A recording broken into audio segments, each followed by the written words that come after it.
Bienvenue dans cette nouvelle vidéo. Alors le programme, on va partir de Cuenca jusqu'à Loja jusqu'ici.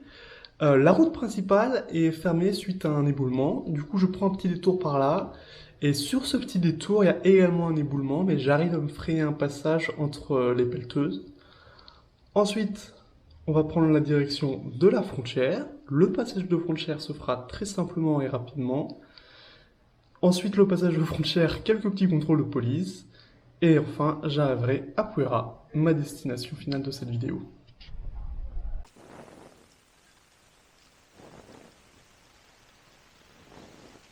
Bon, je suis pas convaincu, mais ils m'ont dit que ça passait.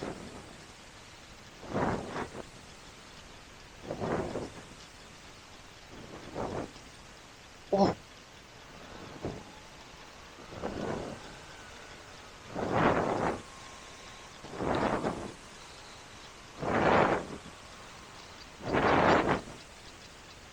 ouais, ça passe pas du tout.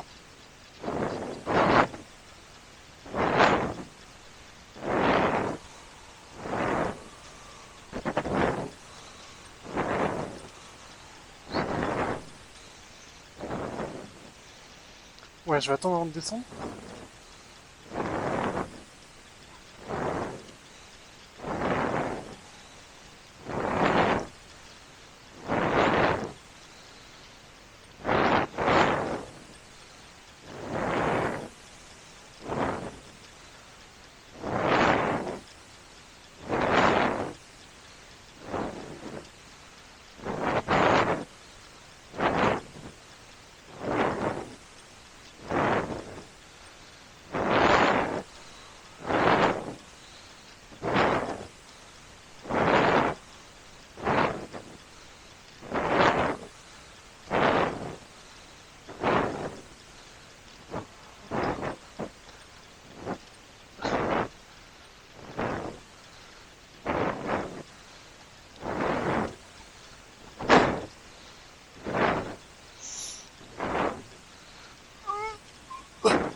Perfecto, muchas gracias.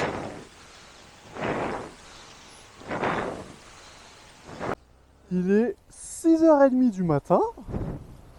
Je quitte mon hôtel et aujourd'hui le programme c'est de passer la frontière avec le Pérou. Alors là, le GPS il indique 1h30, mais comme vous le savez depuis maintenant, comme vous le savez, le temps qu'il indique n'est pas le bon. Google Maps il indique je crois 2h30. Oh, oh, ça a tapé à côté. Et donc on a un petit peu de route et il fait de nouveau chaud. Sachez-le, parce que ces derniers jours, je dis pas que j'ai eu froid, mais on était en altitude et du coup il faisait quand même un peu frisqué. Tandis que là, il fait un petit peu meilleur. C'est marrant, la végétation elle a beaucoup changé entre la Colombie et l'Équateur. En Colombie, on était plus dans des zones tropicales. Et là, j'ai plus l'impression qu'on est genre en zone désertique, un petit peu. Ouais, il y a moins de forêts denses, luxuriantes, tout ça, tout ça. C'est plus comme ce qu'il y a là-bas. Bon, vous voyez peut-être pas trop parce que c'est peut-être un peu loin pour vous. Je vous parlais de la végétation qui est pas du tout comme en Colombie. Et que c'est genre de l'herbe, bah on voit juste en face quoi. Que c'est pas plein d'arbres et que c'est pas genre la jungle. C'est toute la végétation un peu comme ça, c'est des petits bosquets. Bon, j'aimerais pas y traverser à pied parce que c'est des petits bosquets, mais ils doivent faire quand même 1 mètre de haut. Donc ça doit être un peu pénible si t'as besoin de tracer tout droit. Ou de planter ta tente, par exemple. Et je suis content parce que là, on passe la frontière avec le Pérou. Et j'ai vu, le nord du Pérou, c'est du désert. Et j'adore le désert. On va normalement... attendez, que je me trompe pas. Normalement, bientôt arriver à la douane équatorienne.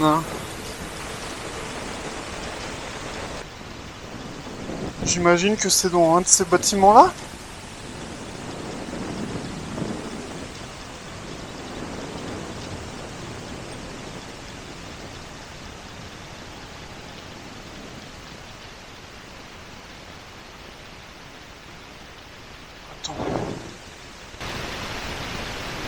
Je pense que c'est là-dedans. Faut que je rentre.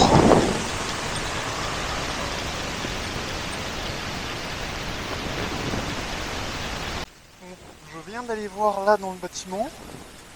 Il est complètement vide. Je pense qu'en fait il est en travaux et qu'il n'a pas été encore livré. Parce qu'il y a des sales toiles d'araignée et tout sur les poignées. Donc je pense qu'il n'est pas en fonction. Et donc la douane doit être un peu plus loin.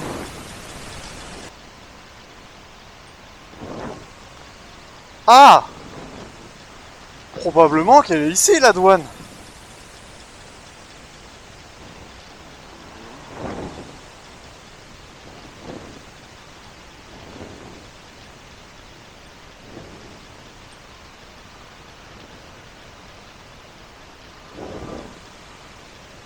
Ah ouais, là, il y a la migration. Et il y a la douane. Formidable, cette histoire. Bon, je viens de quitter la frontière entre l'Équateur et le Pérou. Je suis donc officiellement au Pérou. Comment ça s'est passé, vous vous demandez? Alors, pour quitter l'Équateur, super simple. Tu te présentes, du coup, vu que j'ai la moto, faut aller dans 2 bureaux. Faut aller à la migration et faut également aller... Attendez. Il faut également aller à la douane. La migration pour faire tamponner ton passeport comme quoi tu sors bien.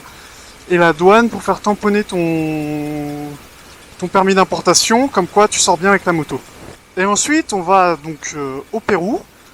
Pour le Pérou, ça a été très simple. Pour une fois, j'avais tous les documents nécessaires, donc ça a été assez rapide. Le truc, c'est qu'en fait, il faut aller à la migration, puis à la police, puis à la migration, puis à la douane. Et moi, le gars, il m'a fait faire migration, la police. En fait, je crois que je me suis trompé, je suis pas allé à la police. Je suis allé à la douane et ils m'ont dit ah, t'as besoin de l'assurance, tout ça, tout ça. Ça, je le savais. Va la chercher. Il m'a dit où c'était, j'y suis allé. Je suis revenu voir la douane. Donc, ce que je pensais être l'étape logique suivante, en fait. Il m'a dit bah, en fait, c'est pas du tout bon, il manque les tampons dans ton passeport. Je fais ah ouais, ok. Je vais revoir la migration et la migration me dit bah non, en fait, c'est pas là qu'il faut que tu ailles. Faut que tu ailles voir la police. Et du coup, en fait, il y avait un bureau entre les deux. En fait, il y avait un bureau entre la migration et la douane, au milieu. Et quand je suis passé la première fois, il y avait personne. Et du coup, j'ai zappé cette étape-là. Et du coup, j'ai fait police. Puis je suis retourné voir la migration. La migration m'a bien tamponné mes passeports. Puis la douane. Et la douane m'a délivré mon permis d'importation temporaire.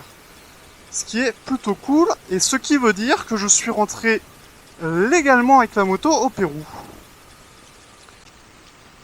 J'ai l'impression qu'il y a un contrôle de police devant. La question c'est, est-ce qu'ils vont m'arrêter ?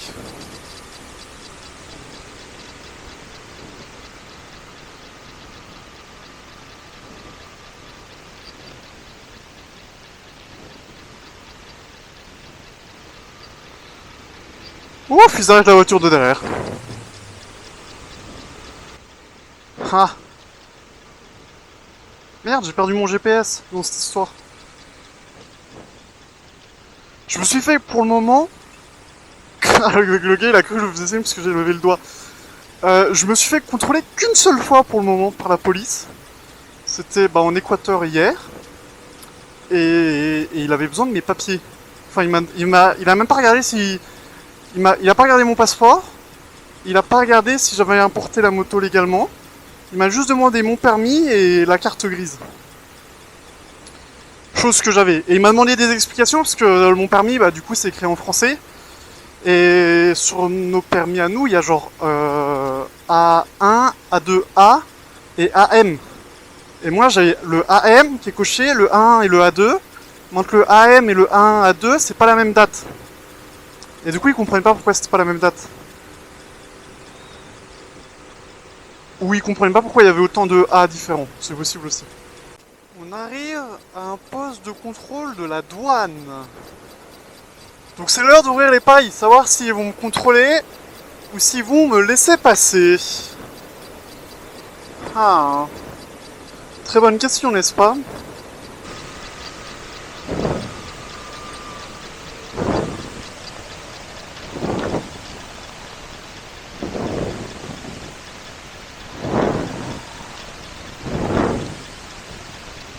Bon, il me contrôle. Voilà, c'est... Ah, si.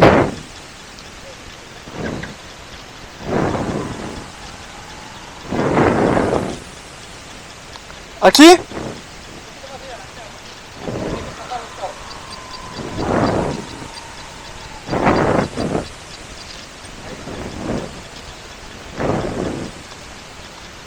Sancia. Passport?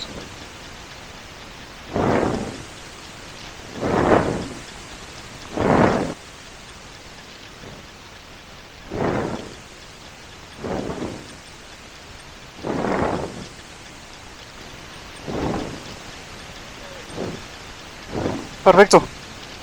Muchas gracias.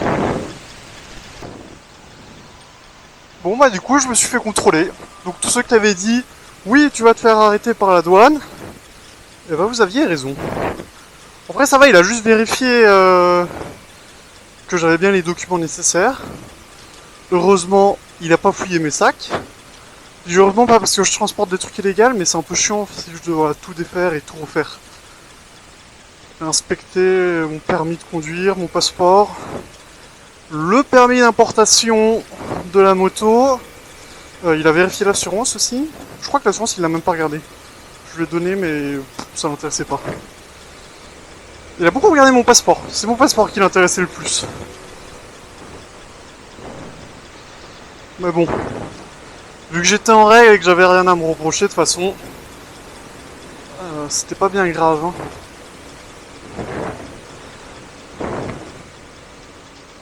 Les animaux comme ça là en liberté, surtout qu'en fait en Équateur ils étaient attachés et là ils sont en totale liberté.